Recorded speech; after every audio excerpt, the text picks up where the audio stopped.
అన్న చేతులు కొద్దిగా నీకు తీసుకొచ్చా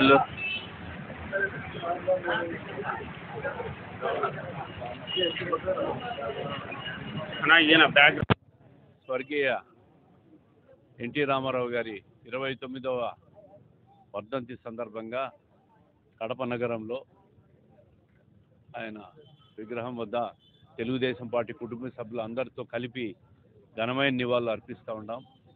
సమాజమే దేవాలయం, ప్రజలే దేవుళ్ళు అనే నినాదం ఆ రోజు ఆయన ఇచ్చిన పిలుపు దేశవ్యాప్తంగా కూడా సంచలనంగా మారింది. పేదవాడికి సంక్షేమం అందియాలా అని చెప్పి ఆయన ఇచ్చిన నినాదం దేశవ్యాప్తంగా అన్ని రాష్ట్రాలు కూడా అమలు చేస్తున్న రోజులు ఇవి. అటువంటి నాయకుడు అనతి కాలంలో పార్టీ పెట్టి 200 పైచిలకు స్థానాల్లో ఉమ్మడి ఆంధ్రప్రదేశ్లో విజయం సాధించి ప్రతి పేదవాడి గుండెల్లో కూడా చిరస్థాయిగా నిలిచిపోయిన మహానాయకుడు, గొప్ప నాయకుడు ఎన్టీఆర్ గారు. ఆయన లేని లోటు ఎప్పటికీ కూడా ఈ రాష్ట్రానికి తీరదు.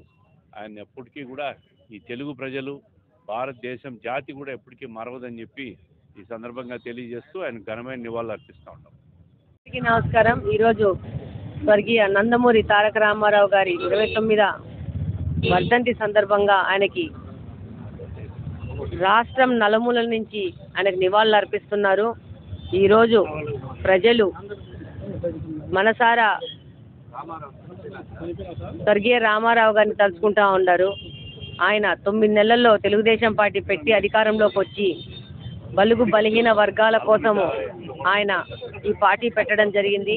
అదే స్ఫూర్తితో ఈరోజు చంద్రబాబు నాయుడు గారు ఆయన వారసునిగా అదే స్ఫూర్తితో ప్రజలకు ఆయన అనుకున్న విధంగా ఆయన మనసులో ఉన్న కోరికకు అనుగుణంగా ఈరోజు రాష్ట్రంలో అదే పాలన ఇవ్వాలని చెప్పి బలుగు బలహీన వర్గాల కోసం ఎన్నో పథకాలు రూపొందించి వాళ్ళకి అండగా అలా దానితో పాటు రాష్ట్ర అభివృద్ధిని కూడా సమానంగా తీసుకెళ్తూ ఈరోజు పరిపాలన సాగిస్తున్నారు.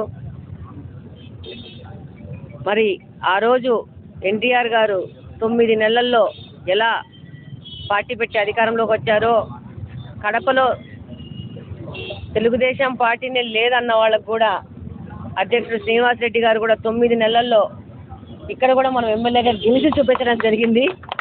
కరెక్ట్. అదేవిధంగా ఎన్టీఆర్ గారు ఏ విధంగా 9 నెలలు కష్టపడారో మేము కూడా అందరం 9 నెలలు కష్టపడి ఈరోజు అధికారంలోకి వచ్చి ఈ యొక్క కడప అభివృద్ధి కోసము ప్రతి ఒక్క తెలుగుదేశపు కార్యకర్త కట్టుబడి ఉండి పని చేస్తారని ఈ సందర్భంగా తెలియజేసుకుంటున్నాను. రాబో కాలంలో కడప యొక్క రూపురేఖలు మార్చి కడపకున్న పేరు మార్చి కడప కూడా అభివృద్ధి పదంలో ముందుకెళ్తూ కడపను సగర్వంగా తల ఎత్తుకొని నిలబడే విధంగా తీసుకెళ్తామని చెప్పి ప్రతి ఒక్క తెలుగుదేశం పార్టీ కార్యకర్త ఈ సందర్భంగా ప్రతిజ్ఞ చేసుకుంటున్నాము. Thank you very much. జై హో.